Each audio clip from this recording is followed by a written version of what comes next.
మనం మనుషులము, మనలో ఎన్నో లోపాలు ఉంటాయి, ఎన్నో పాపాలు ఉంటాయి, మన బలహీనము. అయితే అలాగ మనం సమ్మతించుకోవటం కాదు, ఆ బలహీనతను విడిచిపెట్టాలి, పరిశుద్ధాత్మ సహాయాన్ని కోరుకోవాలి. Praise the lord.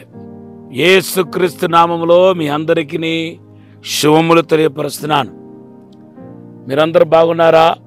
దేవుడి కృపను బట్టి మీరు బాగుంటారని ప్రభునందు నమ్ముతున్నాను.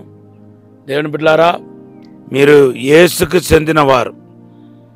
మిమ్మల్ని మీరు బాధపడుతున్నారని మీ దేవుడు చూసి చూడకుండా ఉండడం, మీకోసం పరితపించే పరలోక తండ్రిని కలిగి ఉన్నారు. ఈరోజు కాకపోయినా రేపైనా మీ ప్రార్థన ఆలకించి మీకు ఒక గొప్ప మేలు చేసి మీ తల పైకెత్తుకులాన దేవుడు చేయబోతున్నాడు. ఈరోజు దేవుడిచ్చిన వాగ్దానం ద్వితీయోపదేశకాండం 28వ అధ్యాయం 12-13 వచనాలు దేవుడు వాగ్దానం చేస్తున్నాడు. మనము ఆదికాండం మొదటి 3 అధ్యాయాల నుండి అనేక విషయాలు ధ్యానం చేస్తున్నాం. ఆదాము ఆఖరిని అతిక్రమించిన తర్వాత, తినకూడని పండును తిన్న తర్వాత, ఇంకా తన దిగంబరుడు అయ్యానని మహిమ వస్త్రం ఆయన విడిచి వెళ్ళిపోయిందని గ్రహించి వెళ్ళి పరుగున వెళ్ళి ఒక అంజూరపు చెట్టు ఆకును తన ఒంటి మీద కప్పుకొని దాక్కుంటున్నాడు. అయితే నిజమైన ఒక దేవుని కుమారుడు, దేవుని బిడ్డ ఏం చేయాలో చెప్పండి? తానే వాలంటీర్గా తండ్రి దగ్గరికి వచ్చి, ప్రభా నేను తప్పు చేశాను తండ్రి, నాకు పొరపాటు అయింది ప్రభా అని స్వేచ్ఛగా ఒప్పుకోవాలి. స్వేచ్ఛగా ఒప్పుకోవటంలో ఒక ప్రత్యేకమైన ఆశీర్వాదాలు ఉన్నాయి. అది మన ఆదాంలో కనపడలేదు, ఈ రోజున్న ఆదాంలో కూడా చాలా మందిలో కనపడట్లేదు. స్వేచ్ఛగా పాపాన్ని ఒప్పుకోవటం. చూడండి, ఇప్పుడు ఒకడు దొంగతనం చేశాడు, లేకపోతే ఒకరిని మర్డర్ చేశాడు అనుకుందాం. మర్డర్ చేయగానే వాడు డైరెక్ట్గా పోలీస్ స్టేషన్కి కొంతమంది వెళ్ళిపోతారు. పోలీస్ స్టేషన్కి వెళ్ళి నేనే మర్డర్ చేశానని ఒప్పుకుంటారు. వాళ్ళకి శిక్ష తక్కువ పడతాయి. కొంతమంది ఏమో దాన్ని అక్కడ ఉన్న ప్రూఫ్ అన్నిటినీ చెరపటం, పారిపోవటం, పోలీసుకు అంతుపట్టకుండా ఉండటం, వాళ్ళకు కఠినమైన శిక్షలు ఉంటాయి. ఆదాము స్వేచ్ఛగా దేవుడి దగ్గరకు వచ్చి, ప్రభా తండ్రి ఫాదర్ అయి తప్పు చేశాను ప్రభాని క్షమించండి అని అడగటానికి మనసు లేకుండా పోయింది.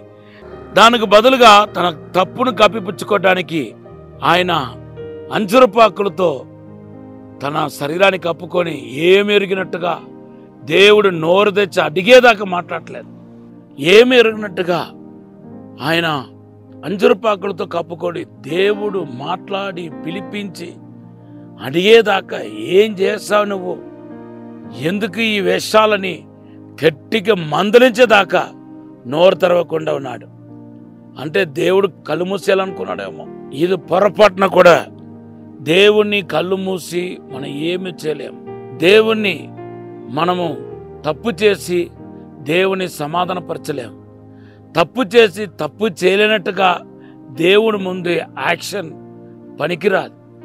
మనుషులు పై రూపాన్ని చూస్తున్నారు, కానీ బాగా తప్పు చేసి పాపం చేసి తెల్ల చొక్కాయి తల పట్టేసుకొని వెళ్ళిపోతే ఒకవేళ ప్రజలు ఆయన దైవజనునో లేకపోతే పరిశుద్ధుని అనుకుంటారేమో, కానీ మన హృదయాన్ని దేవుడు చూస్తున్నాడు. దేవుడి నుండి తప్పించుకున్న వాళ్ళు ఎవరు లేరు. ఈ క్రమంలో ఆదాము వేసిన ప్లాను తంత్రాలు తన్ను తానే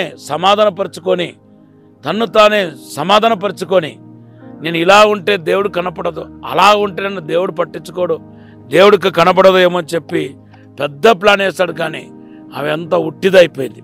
ఇవి కాక ఆదాము తన్ను తానే న్యాయపరుచుకుంటున్నాడు, తన్ను తానే సమ్మతించుకుంటున్నాడు, నేను కరెక్టు అన్నట్టుగా మాట్లాడుతున్నాడు. అందుకొరకు తన తప్పును ఒప్పుకున్నాడా చెప్పండి? నా భార్య తప్పు చేసింది, నువ్వు ఇచ్చిన ఆ స్త్రీయే తప్పు చేసింది అన్నట్టుగా తన ఏదో పెద్ద పరిశుద్ధులాగా తన్ను తానే సమ్మతపరుచుకున్నాడు. దేవుని బిడ్డ తన్ను తానే న్యాయపరుచుకున్నాడు. ఇది మన జీవితంలో పనికిరాదు. ఈరోజు ఏదైనా పొరపాట్లు ఉంటే ఖచ్చితంగా దేవుని ముందు ఒప్పుకోవాలి. ఇంకా ఒకవేళ మనుషులతో సమాధానపడే విషయం అయితే మీరు సమాధాన పడితే దాని ద్వారా వచ్చే ఆశీర్వాదం చాలా గొప్పగా ఉంటుంది. నేను అనేక మార్లు నా జీవితంలో చూశాను.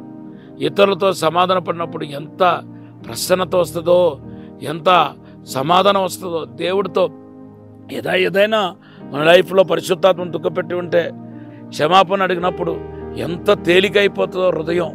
దేవుని బిడ్డలారా, ఈరోజు మీరు మీ విషయంలో ఎవరి మీదో నేరం ఒప్పకండి. కొంతమంది అయితే ఒప్పుకుంటున్న మనసే ఉండదు. ఇంకా తన ఎప్పుడూ పరిశుద్ధంగానే సేఫ్ సైడ్లో ఉన్నట్టే, ఏదో వారు పరలోకంలో దిగి వచ్చినట్టుగా ఏ తప్పు జరిగినా ఆ గుంపులో ఆ ఇంట్లో ఏ తప్పు జరిగినా తనకు మాత్రం ఏ సంబంధం లేనట్టుగా తన ఎప్పటికీ ఏ తప్పు చేయలేని వాళ్ళలాగా మాట్లాడటం నేను చాలాసార్లు చూశాను.